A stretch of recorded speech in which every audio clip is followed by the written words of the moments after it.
하나님 말씀 이사야 9장 1절로 7절 말씀입니다.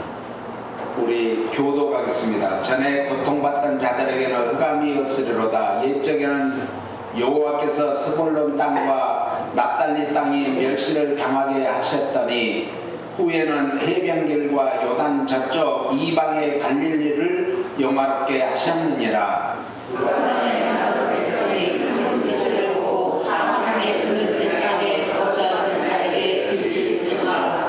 주께서 이 나라를 창성하게 하시며 그 즐거움을 더하게 하셨으므로 추수하는 즐거움과 탈취물을 나눌 때의 즐거움같이 그들이 주 앞에서 즐거워하오니 이는 그들이 무겁게 멜먹이와 그들의 어깨에 채찍과 그 박제자의 막대기를 주께서 꺾으시되 미디안의 날과 같이 하셨습니다.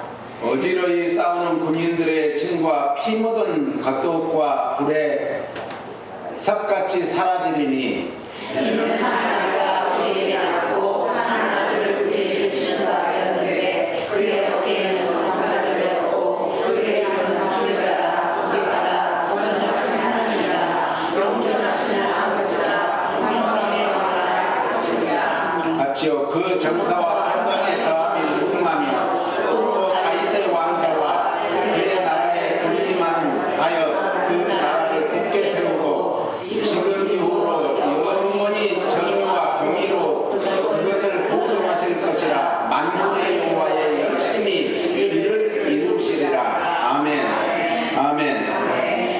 오늘은 우리 백수연 목사님 인천에서 정말 열심히 목회를 잘하고 부흥을 많이 시키는 목사입니다. 우리 교회에서 6, 7년 동안 수고하셨다가 가서 좋은 또 이렇게 사역을 하시니까 얼마나 감사한지 모르겠어요.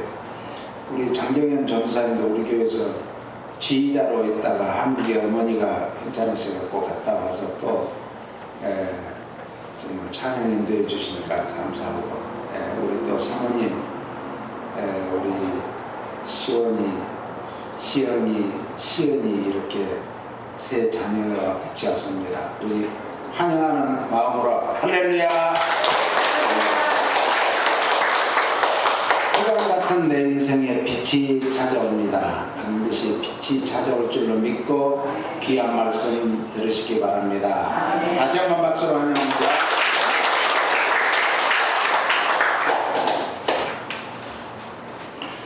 우리 사랑하는 풍성한 교회 성도님들, 영혼이 잘 되고 범사가 잘 되고 강건한 은혜와 축복이 넘치시기를 주님의 이름으로 축원합니다. 먼저 말씀 전할 수 있는 기회 주신 하나님께 더 감사와 영광 드립니다. 우리 사랑하고 존경하는 우리 박효우 목사님과 또 우리 모든 성도님들에게도 감사드립니다. 우리 목사님 말씀해 주신 것처럼 저는 이제 풍성한 교회에서 6년 정도 사역하다가 2013년 12월에 한국에 돌아가서 계속 사역하고 있습니다. 2년 전에 딱 2년 됐습니다. 2년 전 6월 마지막 주에 인천에 있는 빛과 소금 교회 담임 목사로 이제 위임받아서 열심히 사역하고 있습니다. 제가 처음 빛과 소금 교회 갔을 때에 비해서 작년 정도 한 2배 정도 부흥했고, 다음 세대도 한 2~3배, 청년부도 2배 정도 부흥했습니다. 저희 교회는 주일 예배 마치고 점심 식사하고 새가족 모임이 있는데 1년 52주 중에 새가족 모임이 없는 날이 한 3~4주, 이제 매주 새가족이 온다. 제 자랑하는 게 아니고 우리 풍성한 교회에서 잘 키운 목사가 목회 잘하고 있다 말씀드리는 것입니다. 제가 이곳에서 6년 동안 사역하면서 우리 목사님께서 설교 기회도 많이 주시고 여러 가지 경험을 하게 해주신 것이 저희 밑 바탕이 되어가지고 지금 목회 잘하고 있습니다. 항상 우리 교회, 풍성한 교회는 감사한 마음이 있고 또 친정 같은 그런 느낌의 교회입니다. 제가 갈 수 있는 교회는 사실 많이 있어요. 제 친구 목사님도 가까운 데 있고 다이아몬드 바에도 있고 저기 옥스나드에도 있고 갈 교회는 많이 있지만 또 친정 교회로 찾아와야 되잖아요. 우리 성도님들의 그냥 예배만 드리려고 했는데 목사님께서 말씀 전하라 하셔서 참 감사드립니다. 제가 항상 우리 풍성한 교회 친정 같으니까 항상 생각나고 기도하고 있는 거 아시나요? 열심히 기도하고 있고, 근데 제가 우리 풍성교회 생각하며 사랑하는 마음으로 기도하고 있지만, 특별히 저보다 더 많은 사랑과 열정을 가지고 우리 하나님께서 하나님의 열심으로 우리 풍성교회 성도님들에게 큰 은혜와 사랑을, 축복을 베풀어 주고 계신 줄로 믿습니다. 자, 오늘 열심이라는 단어를 이야기했는데, 우리는 살면서 열심이라는 단어를 사용하는 것을 참 좋아합니다. 열심히 공부해라, 열심히 일해라, 또 열심히 신앙생활하라. 우리 성도님들은 지금까지 살면서 가장 많은 열정과 가장 많은 열심을 내어본 적이 언제십니까? 한참 때 참 열심히 살았는데, 공부할 때, 또 직장 생활할 때 열심히 일하고 생활하였는데, 각자의 삶의 자리에서 몸부림쳤던 때가 있으시잖아요. 연초가 되면 헬스장마다 사람이 북적인다 라고 하지요. 올해는 진짜 다르게 한번 살아보겠다 라는 마음 가지고 러닝머신을 뛰는 사람이 줄을 서서 기다리고 있는데, 그러나 2월 중순쯤 되면 헬스장이 다시 한산해지고 러닝머신이 텅텅 빈다 라고 하잖아요. 예전에 제가 알던 성도님이 헬스장을 운영하셨는데, 그분 이야기가 1월달 회원권 매출로 1년을 먹고 산다 이야기 하시더라고요. 그만큼 우리의 열심이 작심삼일로 끝날 때가 참 많다라는 것입니다. 사실 우리 한국인만큼 열심과 열정이 많은 민족도 흔하지 않은 것 같아요. 일제강점기와 6.25를 거치면서 여기 계신 분들 중에 6.25를 겪으신 분도 있으실 것 같은데, 그 모든 어려움을 겪고 나서 지금은 어떻습니까? K문화, 방산, 반도체 같은 전 세계가 인정하는 나라, 민족이 되었잖아요. 우리도 한번 잘 살아보세 새마을운동 외쳤던 그 열심을 가지고 오늘의 대한민국이 세워졌습니다. 특별히 여기 계신 우리 사랑하는 성도님들은 어떻습니까? 한국을 넘어서 이 땅까지 오셨잖아요. 잘 살아보세에서 더 잘 살아보려고 이 태평양까지 건너오셨지 않습니까? 그런데 열심히 살다 보니까 어떠십니까? 오랜 세월 나의 모든 것을 쏟아보고 인생 살다가 여기까지 왔는데, 많은 분이 가정을 돌볼 필요 없이 너무나 열심히 일하다가 가정의 파괴를 경험하는 분들도 많이 계시고, 또 열심히 살다 보니 기대한 만큼의 성과가 이루어지지 않아 낙심하며 낙담한 때도 있으셨잖아요. 자, 그래서인지 요즘은 책방에 가보니까 이런 책 제목이 많이 있습니다. 제목이 하마터면 열심히 살 뻔했다. 이런 제목의 책이 젊은이들에게 유행하고 있습니다. 하마터면 열심히 살 뻔했다. 우리 기성세대에는 좀 이해가 되지 않을 것 같아요. 아니, 열심히 사는 게 당연하잖아요. 직장도 열심히 하고 공부도 열심히 하고 무엇보다 신앙생활도 열심히 해서 주님이 나를 보내신 우리 풍성한 교회를 위하여 열심히 기도해야 되는 게 당연한데, 요즘 사람은 하마터면 열심히 살 뻔했다 이런 말을 하는 세대가 오늘의 젊은 세대. 왜 이런 책이 사람들의 공감을 얻고 베스트셀러가 되었을까? 열심히 해봤는데 잘 안 되더라 하는 좌절감, 상실감, 실패감을 경험했기 때문에 이제 열심히 하지 말자, 그냥 적당히 살자라는 겁니다. 신앙생활도 마찬가지예요. 내가 처음 신앙생활할 때, 처음 예수님을 인격적으로 만났을 때 너무나 기쁘고 감사, 내가 받은 은혜, 내가 받은 사랑, 주님 앞에 무엇으로 보답할 수 있을까? 그래서 교회에 와서 청소도 하고 여러 가지 봉사도 하면서 열심히 하다가 누군가가 지나가면서 뱉은 툭 던지는 한마디. 왜 이렇게 열심히 하냐? 왜 이렇게 나대냐? 그 말에 상처받고 내 이 정도까지 할 필요가 있나? 다 포기하고 도리어 예배까지 소홀하게 된 분들도 있으시잖아요. 요즘 뉴욕의 젊은이들 사이에 조용한 사직이란 말이 유행하고 있다고 합니다. 실제 사직서를 제출하지는 않아요. 회사를 그만두지는 않지만 딱 페이 받는 만큼, 나에게 계약서 쓴 만큼만 일하겠다. 더 열심히 할 필요가 있겠느냐. 예전에 우리 여기 계신 우리 성도님들 세대 같으면 뭐 라떼는 말이야 하면서 밤낮 없이 가정도 내팽개치고 열심히 일했는데, 야근도 하고 주말도 반납하고 일했는데, 요즘 젊은이는 딱 받은 만큼만 하겠다 그러는 거예요. 왜 요즘 시대가 흐름이 이런지, 열심히 해봤자 알아주지 않기 때문에, 상실감이 크기 때문에 나만 손해보는 것 같아, 그런 마음입니다. 그래서 직장에서도 가정에서도 심지어 교회 안에서도 적당히 하자, 그런 말이 많이 있습니다. 우리 성도님들은 어떠십니까?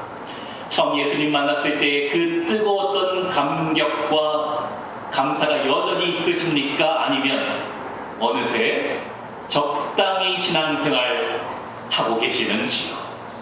저도 목회하면서 저 자신에게 이런 질문을 스스로 던져보고 합니다. 그런데 오늘 말씀에 우리의 열심이 아닌, 나의 열심 가지고는 실패하고 좌절하지만 나의 열심이 아닌 결코 식지 않는 열심에 대해 말씀하는데, 인간의 식어버리는 열정이 아닌 이 세상에 그 어떤 것도 끄지 못하는 불타는 열정과 열심이 있다. 무엇인가? 바로 하나님의 열심이라. 7절 끝에 만군의 여호와의 열심이 이를 이루시리라. 오늘 이 예배를 통하여, 이 말씀을 통하여 지금도 나를 향하여 불타오르고 계시는 우리 하나님의 열정, 나의 열정은 쉽게 사그라지지만 지금도 불타오르고 있는 하나의 열정으로 우리 성도님들에게 여전히 은혜 베풀고 계시고 여전히 축복해주고 계시는 그 하나님을 다시 한번 경험하는 우리 모든 성도님들 되시기를 주님의 이름으로 축원합니다. 자, 오늘 본문이 기록된 이사야 시대 당시 상황이 어떤가? 유다 왕국 역사상 가장 영적으로 암울했던 시대입니다. 어떤 때인가? 바로 아하스 왕의 시대인데, 이 아하스 왕이 어떤 왕인가? 하나님을 믿는 남유다 왕의 왕이었는데 하나님을 철저히 배반하였어요. 아하스 왕이 자기 아들을 불태워 죽여 이방 신에게 인신제사 드렸습니다. 나라 전체가 영적으로 썩어져 있었고 백성들 역시 도덕적으로 완전히 타락해 있었던 것이지요. 그런 타락은 곧 삶의 위기로 찾아오게 됩니다. 영적으로 타락하면 우리 삶의 위기가 찾아올 수밖에 없는 것이잖아요. 당대 세계 최강이었던 아수르 제국이 세계 역사상 가장 잔인했던 아수르가 쳐들어오고 있는 것입니다. 이때 유다 왕국과 아하스 왕의 마음이 어땠는가? 이사야 7장 2절에 왕의 마음과 그 백성의 마음이 숲이 바람의 흔들림같이 흔들렸더라. 두려워하고 절망 가운데 있는 것이에요.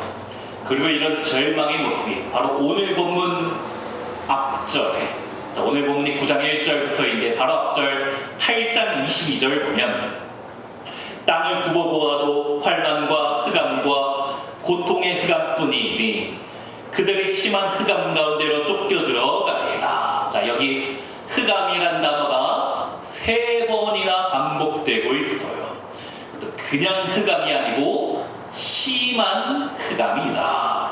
단순히 밤이 어두운 깜깜한 상태가 아니고 완전한 절망입니다. 아무런 소망, 아무런 희망이 없는 것이에요. 도저히 내 힘으로 빠져나올 수 없는 절망의 상태.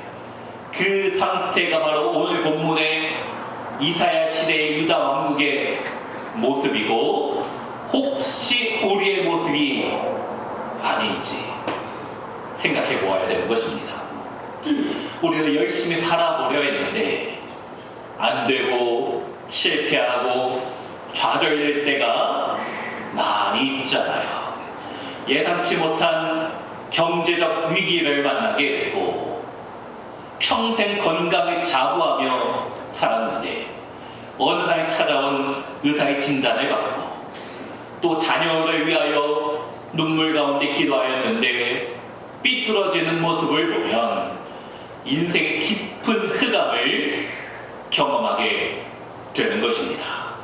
우리 모두 다 경험해 보셨잖아요. 그것이 바로 오늘 본문의 시대적 상황이고 또 우리의 모습이다. 자, 그런데 사랑하는 우리 성도님들, 복음이 무엇입니까? 기독교가 기쁜 소식, 이 기독교 신앙이 기쁜 소식인 이유가 무엇입니까? 바로 인간의 절망이 있는 그곳에서 하나님의 은혜가, 하나님의 역사가 시작되기 때문입니다. 자, 8장 22절 흑암 심한 흑암이었는데 오늘 본문에 와서 9장 1절에 분위기가 완전히 반전되고 있어요. 제가 1절 읽습니다. 전에 고통받던 자들에게는 흑암이 없으리로다. 옛적에는 여호와께서 스불론 땅과 납달리 땅이 멸시를 당하게 하셨더니 후에는 해변길과 요단 저쪽 이방의 갈릴리를 영화롭게 하셨느니라. 바로 앞절에는 흑암이 3번 반복되는데 오늘 이 1절에는 흑암이 없으리로다. 2절에는 또 무엇이라고 합니까? 우리 2절 말씀 같이 한번 읽어볼까요? 흑암에 행하던 백성이 큰 빛을 보고 사망의 그늘진 땅에 거주하던 자에게 빛이 비추리라. 사방이 꽉 막혀서 아무런 소망이 없다. 절망뿐이다. 내 인생은 암울하다 생각했는데 흑암에 있던 백성에게 큰 빛이 비추는 것입니다. 여기 1절 다시 보면 주목할 지명이 1절에 나오는데 납달리와 스불론 땅. 이 납달리와 스불론 땅이 어떤 곳인가? 이스라엘 지파 12지파에 여호수아 시대 가나안 땅 분배하였을 때 가장 북쪽에 있던 곳이 납달리 지파와 스불론 지파.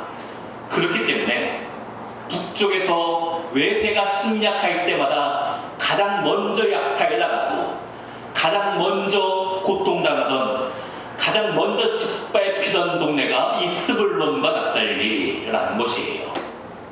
인간적인 눈으로는 가장 먼저 망하고 가장 큰 고통을 겪을 수밖에 없는 그 땅인데, 그 저주받은 곳에 하나님의 빛이 가장 먼저 비추게 된다. 이것은 우리도 마찬가지. 내 인생이 절망이다, 내 인생이 흑암이다 생각되어질 때 그 자리에서 하나님께 기도하면 하나님이 영광의 빛, 축복의 빛을 우리 모두에게 비추어 주실 줄로 믿습니다. 이것이 하나님 일하시는 방식이에요. 이 세상은 똑똑한 사람, 잘난 사람, 돈 많은 사람에게 관심 갖는데 우리 하나님은 가장 소외되고 가장 연약하고 마음이 깨어지고 특별히 흑암 가운데 있어 절망 가운데 있어 눈물 흘리고 있는 우리 모두에게 관심 가지고 계신 분이시다. 그분이 우리가 믿는 하나님이신 줄로 믿습니다. 이제 내 인생은 끝이다, 아무런 기대도 없다 생각하는 사람에게 주님이 빛으로 찾아오시는 것, 그것이 복음입니다. 그것이 복음이에요. 자, 이 빛이 찾아오면, 복음의 빛이 찾아오면 어떻게 되는가? 우리 3절 말씀, 우리 함께 한번 3절 읽어볼까요? 주께서 이 나라를 창성하게 하시며 그 즐거움을 더하게 하셨으므로 추수하는 즐거움과 탈취물을 나눌 때의 즐거움같이 그들 주 앞에서 즐거워하오니. 자, 가장 먼저 즐거움이 넘치게 된다. 특별히 여기 3절에 즐거움이라는 단어가 4번이나 나오고 있어요. 저는 이제 제가 목회하는 우리 성도님들에게 항상 행복해야 된다 이야기합니다. 예수 믿으면 행복해야 되는 것이에요.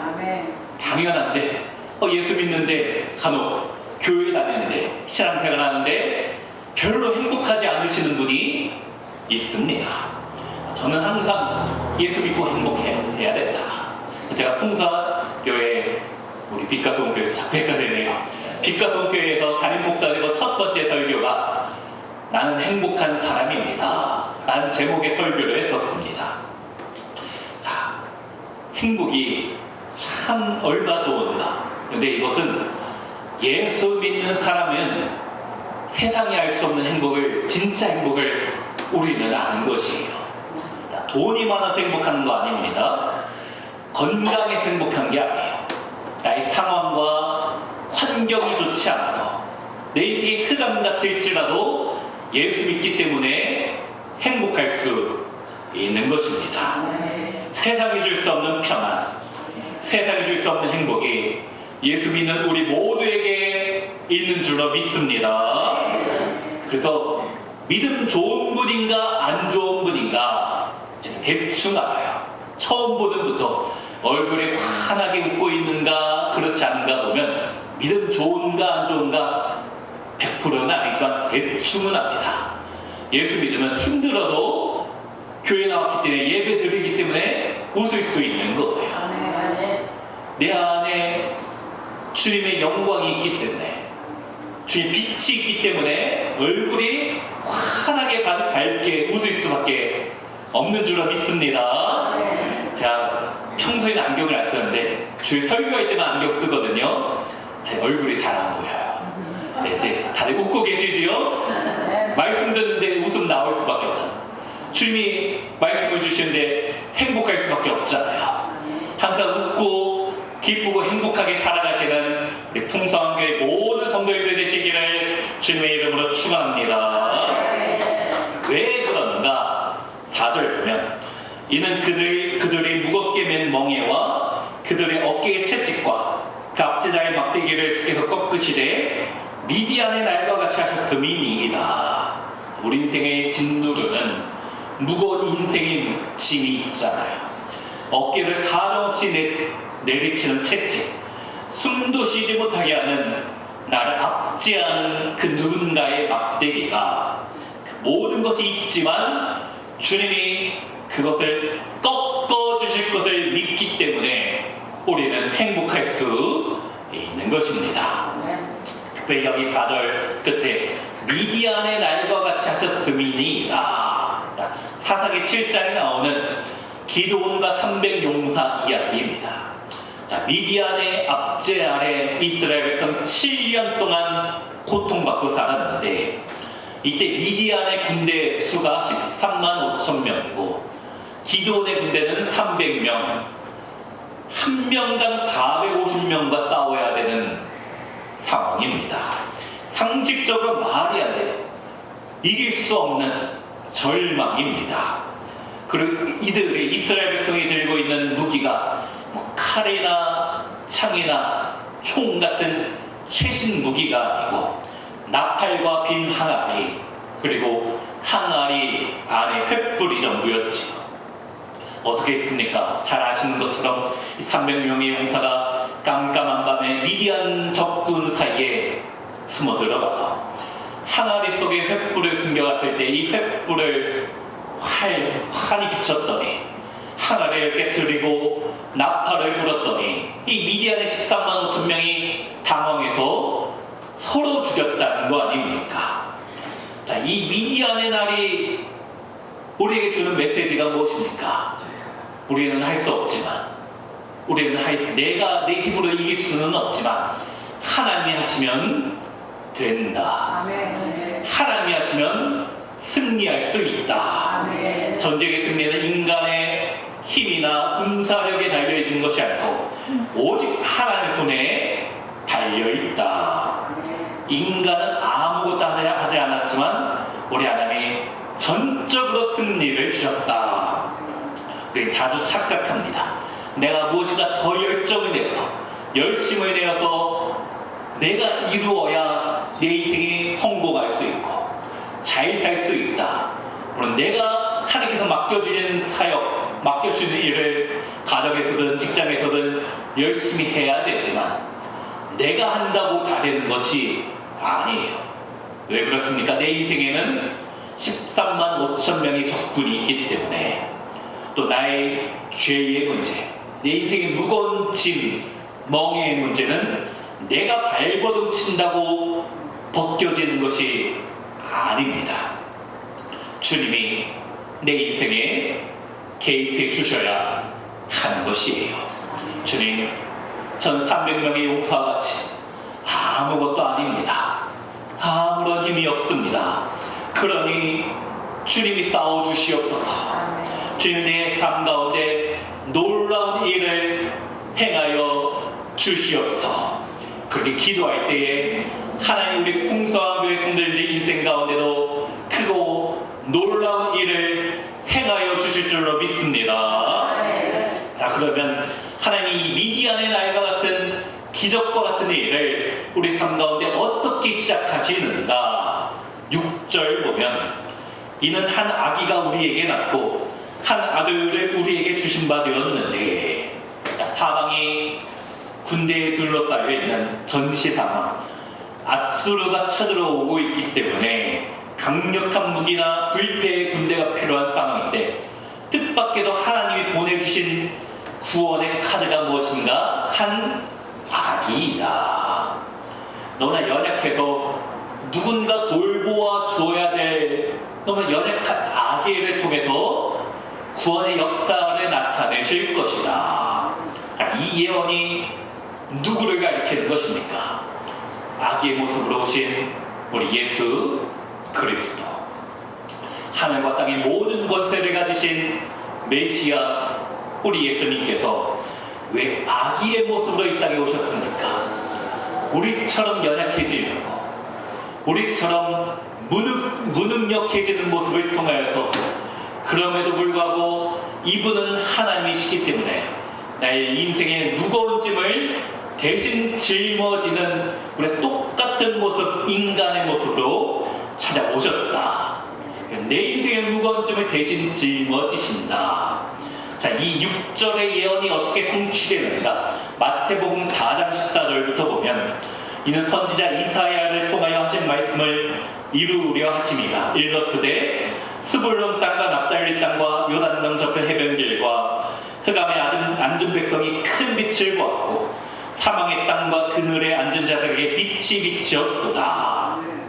예수님이 공생에 사역하시면서 가장 주로 활동하시던 동네가 어디인가? 이 가버나움, 갈릴리 동네입니다. 이 스불론과 납달리 지역에서 주로 활동하셨어요. 가장 소외되고 가장 상처도 많이 받고 가장 심각한 동네, 죄악으로 가득한 이 흑암의 땅에 예수님께서 빛으로 찾아오신 것이지요. 그리고 이분이 오셔서 무엇을 하셨는가? 우리 6절 말씀 다시 보면, 이는 한 아기가 우리에게 낳고 한 아들을 우리에게 주신 바 되었는데 그의 어깨에는 정사를 메었고 그의 이름은 기묘자라 모사라 전능하신 하나님이라 영존하시는 아버지라 평강의 왕이라 할 것임이라. 자, 이 아기의 어깨에 무엇이 메어 있다고요? 그의 어깨에는 정사를 메었고, 이 세상의 왕은 백성들의 어깨에 무거운 세금의 짐, 노역의 짐을 지우는데, 이 아기의 모습으로 오신 메시아는 온 우주의 통치권을 자신의 어깨에 짊어지고 오셔서 또 우리가 지어져야 될 죄의 무거운 짐, 인생의 무거운 짐을 대신 짊어져 주실 것이다. 그분이 우리 사랑하는 성도님들 우리의 무거운 짐도 짊어져 주신 줄로 믿습니다. 그런데 이 아기의 이름이 네 가지로 소개되는데, 첫째, 기묘자라 모사라, 영어로는 원더풀 카운슬러, 놀라운 상담자. 우리 인생이 어디로 가야 될지, 어떻게 해야 될지 모를 때 우리 주님이 이미 알고 계시고 기적과 같은 방법으로 우리 갈 길을 완벽하게 지도하시는 분이 우리가 믿는 하나님 줄로 믿습니다. 두 번째, 전능하신 하나님. 연약한 아기의 모습으로 오셨지만 이번 온 우주 만물을 창조하시고 다스리시는 분이시다. 폭풍을 향하여 잠잠하라 외쳤더니 이 폭풍이 순종한 것처럼 죽은 지 나흘이나 된 나사로를 향하여 나사로야 나오너라 했더니 죽음의 결박이 풀어진 것처럼 그 전능한 능력의 하나님이 우리가 믿는 주님인 줄로 믿습니다. 자, 세 번째, 영존하시는 아버지. 이 땅의 육신의 아버지는 한계가 있어요. 자녀를 사랑해주고 싶은 마음이 있지만 육신의 부모는 한계가 있습니다. 또 영원할 수도 없어요. 그러나 우리가 믿는 하나님, 변함없는 사랑으로 우리를 돌보시고 지키시는 영존하시는, 영원히 존재하시는 아버지이신 줄로 믿습니다. 영원히 존재하시는 주님이 내가 너를 떠나지 않을 것이다, 결코 너를 버리지 않을 것이다, 지금도 우리에게 말씀하신 줄로 믿습니다. 마지막으로 평강의 왕이다. 죄로 인하여 하나님과 원수가 되었고 절망뿐인 우리 인생인데 우리 마음이 힘들 수밖에 없고 공허함과 좌절감을 느낄 수밖에 없지만 주님이 평강의 왕이시기 때문에 우리 마음 간에 평강, 화평을 주신 분이시기 때문에 우리 마음도 상황이 어떻더라든 불안하지 않고 염려하지 않고 걱정 근심 없이 주님 앞에 맡겨둘 수 있는 줄로 믿습니다. 이렇게 귀한 주님이 우리에게 선물과 같이 찾아오셨다. 6절에 한 아들을 우리에게 주신 바 되었는데 대가 없이 거저주신 선물이라. 낙심하였을 때, 인생의 흑암 중에 있었을 때 주님은 힘내라고 돈 몇 푼 쥐어주는 분이 아니시고 당신의 전부인 아들까지 선물로 주셨다. 그 아들까지 주신 분이 우리에게 우리 인생을 어찌 책임져 주지 않으시겠습니까? 반드시 우리 인생 가운데 흑암이 아닌, 절망이 아닌 찬란한 빛을 비추어 주실 줄로 믿습니다. 자, 그런데 이스라엘 백성, 유다 백성 이 당시의 모습을 보면 아무리 봐도 자격이 없어요. 은혜 받을 만한 자격이 없습니다.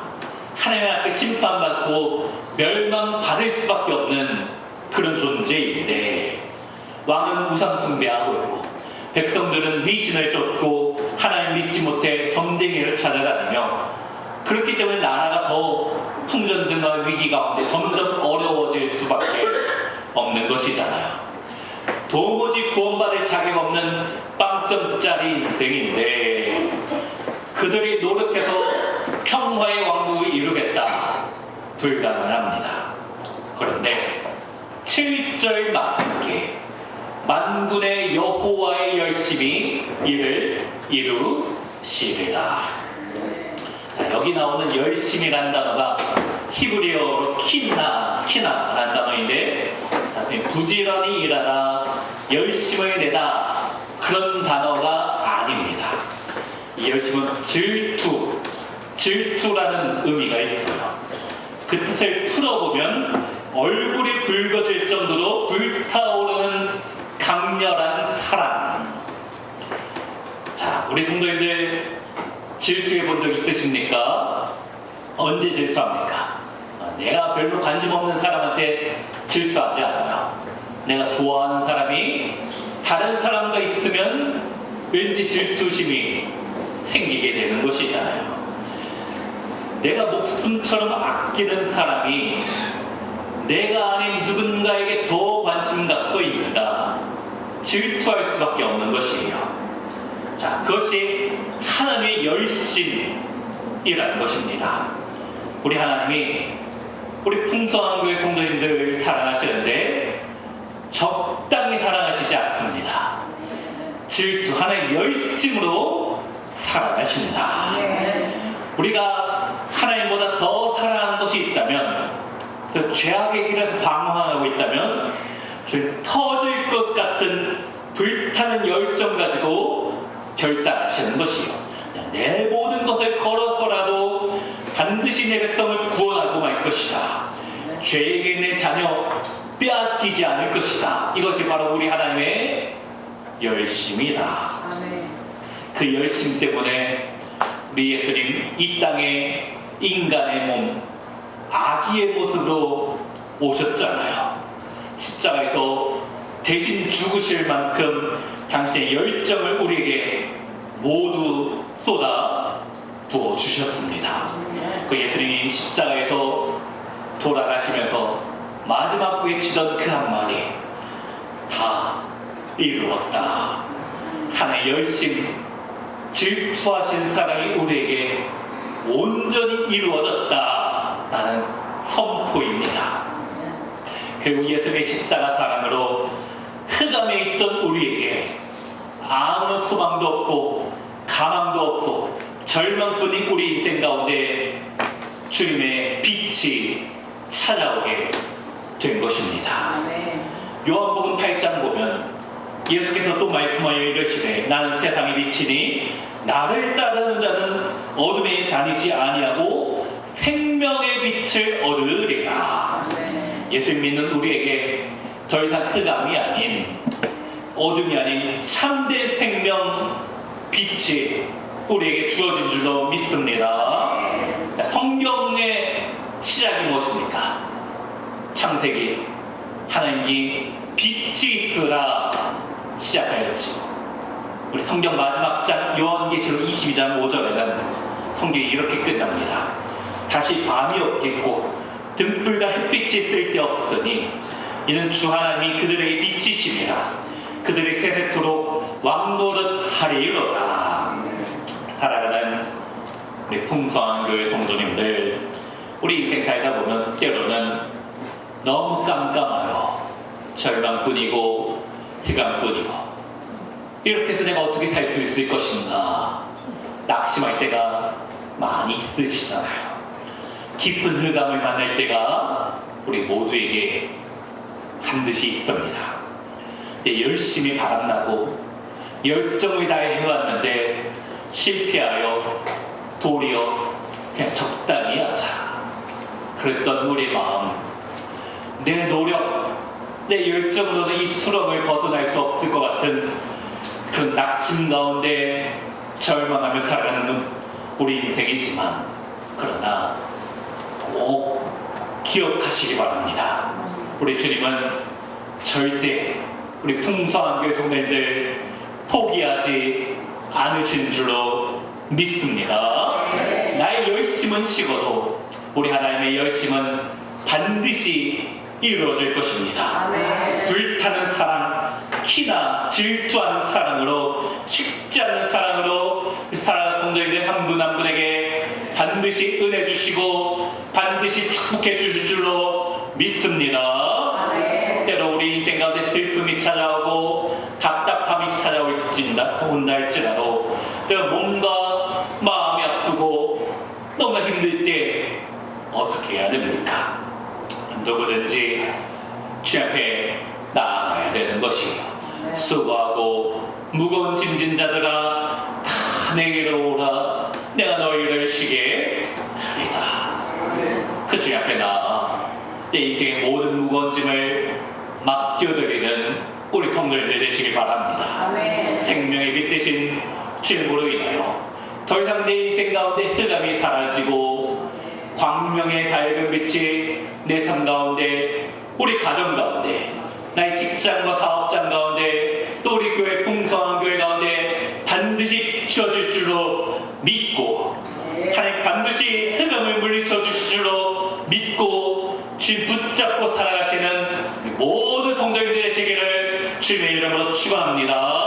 만군의 여호와의 열심히 반드시 이루실 것이다. 내 가정 가운데, 내 사업장 가운데, 내 인생 가운데 너무나 육신이 연약하여 몸도 아프고 마음도 아픈 내 인생 가운데 하나님 지금도 열심으로 은혜 주실 것을 믿고 그 믿음 붙잡고 승리하며 하나님 풍성한 은혜를 누리시는 모든 성도님들 되시기를 주님의 이름으로 축원합니다. 기도합니다. 사랑과 은혜가 충만하신 하나님 아버지, 오늘 말씀 가운데 흑암뿐이었던 내 인생, 절망뿐이었던 내 인생 가운데 하나님이 반드시 빛을 비추어 주실 것이다 약속하여 주셨습니다. 약속의 말씀 붙잡고 오늘 살아가게 하여 주시고, 때문에 인생 가운데 더 이상 좌절하지 않고 절망하지 않고 주님 믿고 따라가며 미디안의 날같이 말도 안 되는 승리를 주실 주님을 경험하며 살아갈 수 있는 우리 모든 성도들 되게 하여 주시옵소서.